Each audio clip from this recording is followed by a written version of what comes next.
ने ललन सिंह ने शायद कुछ प्रधानमंत्री के बारे में कहा था, बहरूपिया बताया था। बहुरूपिया बताया था, उस पर सुशील का बयान आया।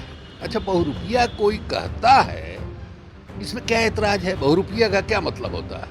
जो बहुत रूप धारण करता है उसको बहुरूपिया कहते हैं। ब्राह्मण फेल है, कोई किसी भी मंदिर का जो पुजारी है वो उस ढंग से पूजा नहीं करता, किसी भी। लेकिन किसी भी पुजारी को वो रूप धारण करके हमने पूजा करते हुए नहीं देखा। आपको याद होगा गए थे केदारनाथ, तो केदारनाथ में जो उस आदमी ने, बाप रे बाप, मैंने कैमरे का किस ढंग से, किस एंगल से कैमरे को खड़ा होना चाहिए और फोटो खिंचवाने वालों को किस ढंग से करना चाहिए कि ज़्यादा से ज़्यादा प्रभाव उत्पन्न हो, इस मामले में हमारे प्रधानमंत्री जी का कोई जवाब नहीं। अब उसके बारे में उन्होंने कह दिया ये तो साहब अति पिछड़ों का अपमान है।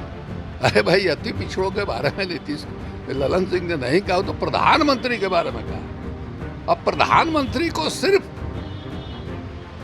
आप अति पिछड़ा के रूप में ही देख रहे हैं सुशील मोदी जी, इसका मतलब है कि आप प्रधानमंत्री का बिहार में 2 सीटों पर उपचुनाव है और मोकामा गोपालगंज दोनों जगह पर प्रत्याशियों ने नामांकन दर्ज कर लिए हैं। बता दें आपको कि मोकामा जो हॉट सीट माना जा रहा है, अनंत सिंह की पत्नी नीलम देवी और ललन सिंह की पत्नी सोनम देवी जो है वहां से उम्मीदवार हैं।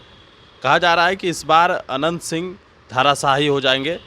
कल भारतीय जनता पार्टी के कई नेता वहां जाकर उनके साथ नामांकन किए हैं। साथ ही साथ यह दावा कर रहे हैं कि इस बार मोकामा में कमल खिलेगा और यहाँ तक कह रहे हैं कि अनंत सिंह को अहंकार जो है वो अहंकार टूट जाएगा। इन तमाम सवालों पर बातचीत करने के लिए हमारे साथ आरजेडी के वरिष्ठ नेता शिवानंद तिवारी हैं। उनसे जानते हैं, मोकामा हॉट सीट कहा जा रहा है, इस बार कहा जा रहा है कि इस बार अनंत सिंह का जो अहंकार है वो टूट जाएगा, भारतीय जनता पार्टी के लोग कह रहे हैं। देखिए, भारतीय जनता पार्टी के नेताओं का बड़बोलापन में तो उनको कोई मुकाबला ही नहीं कर सकता है। न उनके प्रधानमंत्री जी का कोई मुकाबला कर सकता है और न यहाँ जो नेता हैं उनका मुकाबला कर सकता है। तो इसलिए कुछ भी बोल सकते हैं। अब नतीजा आने पर ही पता चलेगा कि कौन सही है कौन गलत है। मोकामा हम लोगों की सीट रही है।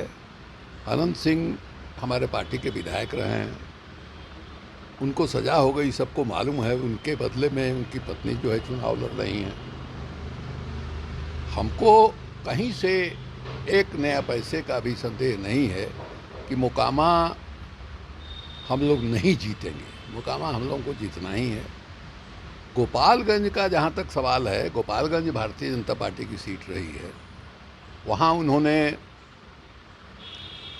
जो मौजूदा विधायक थे सुभाष जी, उनके शायद पत्नी को लड़ाया है। वहाँ कंटेस्ट है, इसमें कहीं कोई संदेह नहीं है। लेकिन चूंकि हमारे उम्मीदवारों को महागठबंधन का सपोर्ट प्राप्त है, इसलिए हम उम्मीद करते हैं कि गोपालगंज में भी हम जीतेंगे। अब रिजल्ट आने पर पता चलेगा। जैसा हमने कहा कि बड़बोलापन की बात है, अब एक से एक बोलने वाले लोग हैं यहाँ। आज हमने देखा सुशील मोदी जी का बयान। सुशील मोदी जी ने, ललन सिंह ने शायद कुछ प्रधानमंत्री के बारे में कहा था, बहरूपिया बताया था उन्हें। बहुरूपिया बताया था, उस पर सुशील का बयान आया है। अच्छा, बहुरूपिया कोई कहता है, इसमें क्या ऐतराज है? बहुरूपिया का क्या मतलब होता है? जो बहुत रूप धारण करता है उसको बहुरूपिया कहते हैं। तो रूप धारण करने में हम लोगों के प्रधानमंत्री जी का दुनिया में कोई मुकाबला नहीं कर सकता। हिंदुस्तान की बात क्या कौन कहे?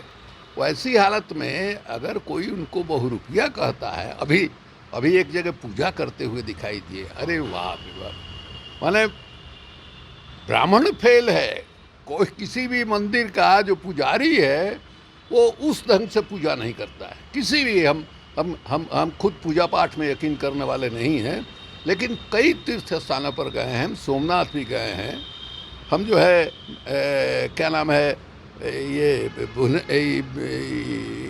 जो आपको उड़ीसा वाला है, कौन मंदिर, पूरी मंदिर पूरी हम गए हैं।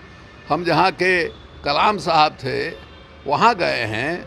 हम यहाँ तिरुपति गए हैं। काफ़ी मंदिरों में हम गए हैं, लेकिन किसी भी पुजारी को वो रूप धारण करके हमने पूजा करते हुए नहीं देखा। आपको याद होगा गए थे केदारनाथ। वो केदारनाथ में जो उस आदमी ने, बाप रे बाप, मैंने कैमरे का किस ढंग से, किस एंगल से कैमरे को खड़ा होना चाहिए और फोटो खिंचवाने वालों को किस ढंग से करना चाहिए कि ज़्यादा से ज़्यादा प्रभाव उत्पन्न हो, इस मामले में हमारे प्रधानमंत्री जी का कोई जवाब नहीं। अब उसमें उनको कोई बहुरूपिया कह दिया। तो देखिए, हमको कभी कभी ऐसा लगता है कि कहीं देश की जो हालत इतनी ख़राब है अर्थव्यवस्था से लेके बाकी चीज़ों में, वो इसलिए तो नहीं ख़राब है कि प्रधानमंत्री जी को उन समस्याओं के बारे में सोचने का फुर्सत नहीं मिलता है। अगली मीटिंग में हम क्या पहनेंगे, कैसा पगड़ी बांधेंगे, कैसा हम कुर्ता पहनेंगे, उसके बाद वाला हमको पूजा करने जाता है तो वहाँ कहाँ रुद्राक्ष लपेटेंगे, कहाँ पगड़ी लपेटेंगे, इसी में बेचारे का वक्त चला जाता है। उसके बाद जो वक्त बचता है तो कौन सा डायलॉग हम बोलेंगे, माने कौन सा शब्द जो है बोलेंगे कि लगेगा कि स्टार्टअप, गेटअप, मेकअप, ये सब तरह का शब्द जो है एक से एक मुहावरा इस्तेमाल करते हैं। अब उसके बारे में उन्होंने कह दिया, ये तो साहब अति पिछड़ों का अपमान है। अरे भाई, अति पिछड़ों के बारे में नीतीश ललन सिंह ने नहीं कहा, तो प्रधानमंत्री के बारे में कहा। अब प्रधानमंत्री को सिर्फ माने आप अति पिछड़ा के रूप में ही देख रहे हैं सुशील मोदी जी, इसका मतलब है कि आप प्रधानमंत्री का अपमान कर रहे हैं। आप प्रधानमंत्री को सिर्फ अति पिछड़ा बना रहे हैं। प्रधानमंत्री है, वो अति पिछड़ा बिरादरी से आता है, वो सेकेंडरी है। अभी जो है प्रधानमंत्री है, और प्रधानमंत्री है तो उसकी जो नीति है, उसका जो काम है, उसके बारे में लोग माने अगर आलोचनात्मक दृष्टि रखते हैं, उसमें क्या है भाई, सबको अधिकार है। खास करके लोकतंत्र में तो सबको अधिकार है प्रधानमंत्री के नीतियों की आलोचना करे।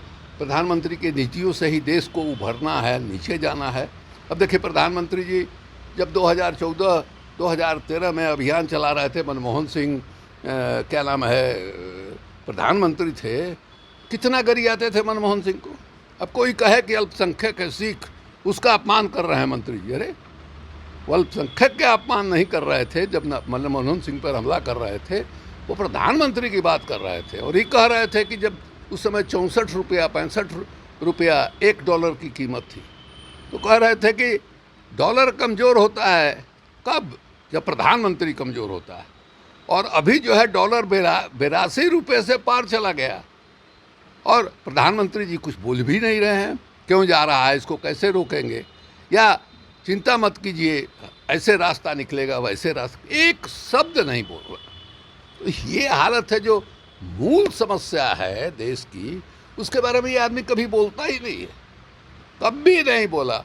याद है जब क्या नाम है नोटबंदी किए थे, क्या उन्होंने कहा था, क्या क्या वादा किया था, ब्लैक मनी ख़त्म हो जाएगा, आतंकवाद ख़त्म हो जाएगा, मैंने क्या क्या नहीं कहा था। कहा कि अगर ये नहीं होगा तो चौराहे पर खड़ा होकर के आप हमको जो सजा देना होगा दे दीजिएगा। उसके बारे में कभी, नोटबंदी के बारे में कभी कुछ बोला ही नहीं है आदमी। ये हालत है। इसके बारे में कोई प्रधानमंत्री जी की आलोचना करता है, उस आलोचना को कहिए कि नहीं साहब, ये गुजरात का अपमान है, ये अति पिछड़ों का अपमान है, बिल्कुल गलत है। तो ये बड़ा भोलापन है भारतीय जनता पार्टी के लोगों का, इसके अलावे कुछ नहीं है। उसी बड़ भोलापन के शिकार में ये कह रहे हैं मोकामा भी जीतेंगे, फल्ला जगह जीतेंगे, ध्वस्त कर देंगे, कमल खिलेगा।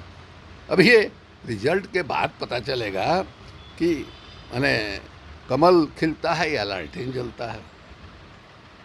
चलिए, बिल्कुल। तो हमारे साथ आरजेडी के वरिष्ठ नेता शिवानंद तिवारी थे। साफ तौर पर इनका कहना है कि इंतज़ार कर लीजिए, रिज़ल्ट का पता चल जाएगा। जीत का दावा आरजेडी का भी है। जिस प्रकार से मोकामा आरजेडी की सीट रही है, अनंत सिंह वहां से विधायक रह चुके हैं। सज़ा होने के बाद उन्हें विधायक के पद से उनको हटा दिया गया और अब उनकी ही पत्नी वहां चुनाव लड़ रही है। अब देखना होगा कि आगे मुकाबले के बाद नतीजा क्या आता है। ये तो आने वाले वक्त में पता चलेगा। महेश नेशन के साथ नमस्कार।